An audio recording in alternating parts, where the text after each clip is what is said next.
Hello, my name is AllenJamison, and today I will be presenting my motivational design proposal for using Keller's 2010 10-step motivation design process to help enhance the motivational strategies given in a Phonics 101 course. So in my workplace, I work to create open online courses. They're kind of based off of MOOCs or massive open online courses that people can take from anywhere they want on mainly any topic subject. They're open to the general public. Some of the positives of MOOCs are they allow flexibility with learning, autonomy for the learner. There are various topics, anything from job-related skills to learning how to craft to upskilling any technical background that you may need. And as I said before, you can learn from anywhere. Some of the motivational problems with open online courses is that people come from a variety of backgrounds. Because there is no limit to who can take the courses, they all come in with different skill sets, abilities, learning behaviors, and so it becomes the course creator's job to figure out how to address the needs of hundreds, if not thousands of learners who all have different motivational and learning needs. So research has shown that there is a direct link between online learner success and learner motivation. So for this proposal, I would like to use Keller's 2010 systematic design process to enhance the motivational strategies in the Phonics 101 Foundations of Reading course.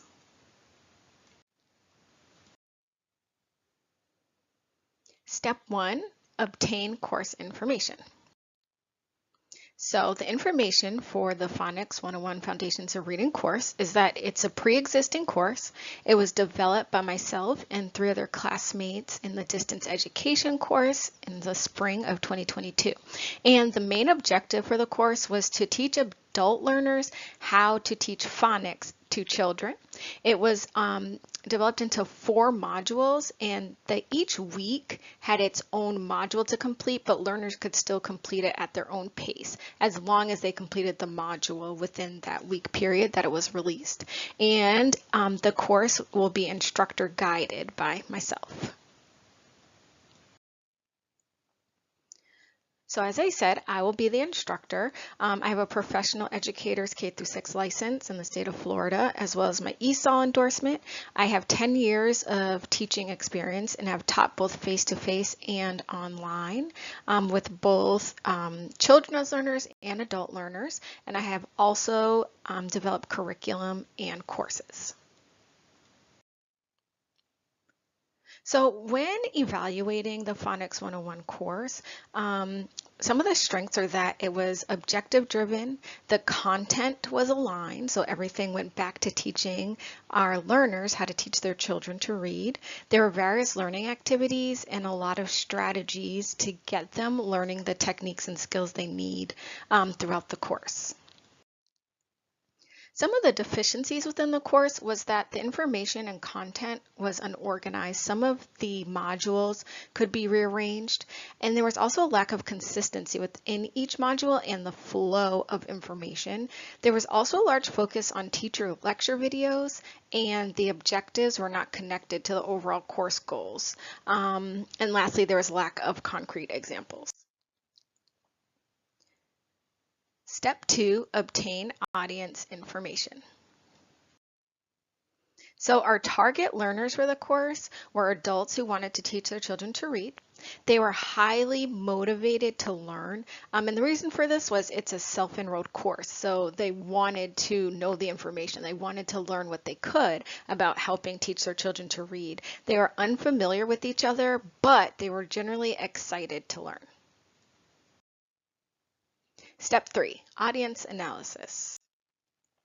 So when analyzing the audience, their attention readiness was ready for learning. They really want to know how to help their children get ready for kindergarten and learn the early reading skills necessary that they need to help their children succeed when they get to school. In terms of their perceived relevance, the relevance levels were also ready for learning. They want their children to read. They highly value their learning success and want this to work and want to be successful. Some of them have lower confidence levels with teaching their children, which is why they wanted to enroll in this course, due to their lack of reading skills, lack of knowing how to teach their kids, or even knowing strategies of what to do and what will work. And in terms of their satisfaction potential, there are various levels. Some of the adult learners might have taken prior trainings on the topic and have a little bit more I would say be a little bit more reserved about taking a course depending on the experience that they had. If they've tried before and felt successful, then they will go in with this feeling like, yes, we can do this and have high satisfaction levels. But if they had a negative experience, they might have high expectations or hope there are different expectations to what they will learn. So that's why the satisfaction levels vary. One of the major problems with this, due to the negative experience with the prior courses, is that they might come in and everything will be judged based off of how satisfied or unsatisfied they were with that prior course, and that might change or influence their attitudes and their motivation during this course. And some actually might have high satisfaction levels who are just like, anything helps, anything that I can learn, any new knowledge I can gain to help my child to read. And they would really feel like anything that they're getting is actually really satisfying to them within the course and keep them motivated. A minor problem within the course is that their relevance levels might be too high because it is about helping their kids, and we know how passionate parents are about their children being successful. They might have like really high expectations with how directly this will correlate to their child learning to read and prepare themselves for being successful learners in school. Step 4, existing materials analysis. So in terms of the attention getting and sustaining features, there's a lot of variability throughout the modules. There are videos, lectures, different activities to keep them engaged. And there are also a lot of perceptual arousal concepts such as animations, visual aids, and infographics that were used throughout the lesson to keep their attention. But some of the deficiencies or problematic areas were that the information is unorganized, which could lead to some confusion, and there could be more consistency within each of the modules. When looking at the relevance generating features, the objectives were clearly stated and aligned. They're able to work with other parents throughout the course, so they feel a sense of community, connectedness, and also like this is a real world thing that they're doing with other people who are wanting to know the same information. And the direct skills that they need, they will be learning to help their children. So they should be able to learn and directly take those strategies to work with their children at home. But some of the deficiencies and problematic areas within the relevance category are that some of the objectives are not linked directly to the parent's goals. It might be linked to a reading goal or something that a teacher might do, but that might not be really what the parent needs. And there was really no way to collect what the learner's goals are in terms of what their motivation might be for taking the course. In terms of confidence building features, the objectives are clear so the learner knows what they're working on. There was an appropriate challenge level, so it was pushing them to learn, but not necessarily pushing so hard that it was trying to trick the learner and, get a gotcha, you don't know this. It was very supportive. In terms of the confidence deficiencies or problematic areas, as mentioned earlier, there were some problems with the sequencing of the tasks. So the items and the learning objectives were not scaffolding correctly, as well as the lack of them writing their own personal goals for the course and how they could connect the material that they're learning to what they would like to apply in real life.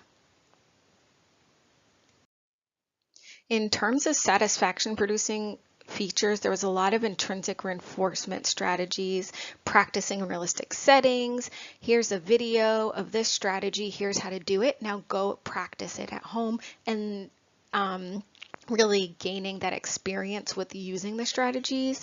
And there was a lot of positive written feedback given to the learners throughout the course. Some of the deficiencies or problematic areas within the satisfaction category was there was a lack of extrinsic rewards. There were no really congratulatory comments built into the course or positive reinforcements as they were going along, other than when they ended the module and the instructors going back in and saying, "Oh, you did a great job. I really liked your explanation of this." Step 5, list objectives and assessments. So I created an objective and an assessment list for every category in the ARCS model.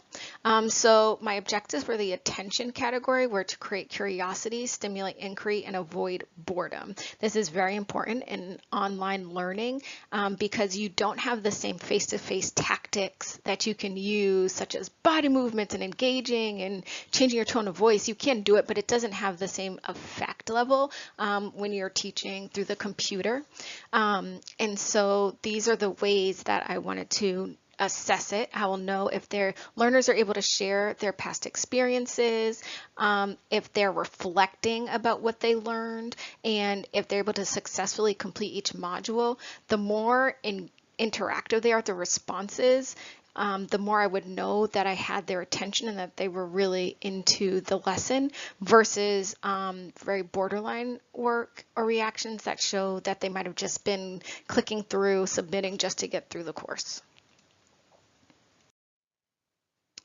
So for relevance, my objectives were to meet the needs of the learners by relating the content to their future goals, having the instruction linked to their learning styles and personal interests, and tied to their experiences. And so I will know that this happened when the learners are able to share their goals, reflect, give feedback based on the scenarios and how it directly relates to their experiences with their children, and also by linking the actual course material to concrete examples that they can use. In terms of confidence, I wanted to make learning objectives and the success criteria clear, provide confirmational feedback, and give them a means for writing their own personal goals and objectives. So I want each module to open with an objective list and end with a reflection that links to that objective, so they can say, oh, this was my goal, I learned this, and I can see how these steps and these things I learned go back to me achieving this goal and this objective. Also, integrated feedback within each module. Want to build out the course online so that when they are working through different materials or completing different activities, they're getting immediate feedback like, great job, way to go, you got this, nice try again, things of that nature built in. And also just a general section for them to reflect. In terms of satisfaction, I want the learners to feel a sense of satisfaction with each activity, quiz, and course within the module, versus feeling like, okay, I did this module and at the end of the week, I know the teacher is going to respond to me and say, good job. I want them there to feel a sense of satisfaction through every activity, like, wow, that really helped me learn something. And so whether they're rewarded or congratulated after each activity, or if they are able to take something and directly apply it, will show that this is happening. Also, I want them to feel a personal level of acknowledgement throughout the course. So I want them to report that they felt that there was an open line of communication. Step 6, list potential tactics. So the process I used for listing the potential tactics was I took my background knowledge and teaching experience, also what I learned about strategies for using the ARCS attention, relevance, confidence, and satisfaction strategies, and I brainstormed a list of the tactics and strategies that I felt would help meet the goals that I listed previously. And then I applied these and when I would use them for the beginning of the course, during the course, throughout the course, and at the end of the course. For the during section, I focused on kind of each module, and then the beginning and end was more the beginning of the course and the end of the course. Step 7, select design tactics. So what I did when I was selecting the actual design tactics that I wanted to focus on with integrating the motivational strategies, instead of trying to fix the whole course, I chose to focus on Module 3, blending letters and decoding, and I wanted to integrate the motivational design tactics into that specific module rather than focusing on the whole course. So I looked at the beginning of the module, and in the beginning I wanted to introduce topics with concrete examples and visualizations for them to really understand how the objectives can and should be met, which gives them attention, relevance, and confidence strategies, as well as I want to add learning requirements to the objective list and mastery examples to give them something concrete. In terms of during the lesson, I wanted to do practice activities that align with the learner's skills, and that would hit relevance, confidence, satisfaction, add models of activities, which is confidence, and use reinforcements frequently at the beginning of each module and for each new skill to help develop their confidence and satisfaction. And at the end of the module, I wanted to add the reflection to the end of it so that they can really link back to their experiences, what they learned, and how helpful it was, which would help with their relevance and satisfaction.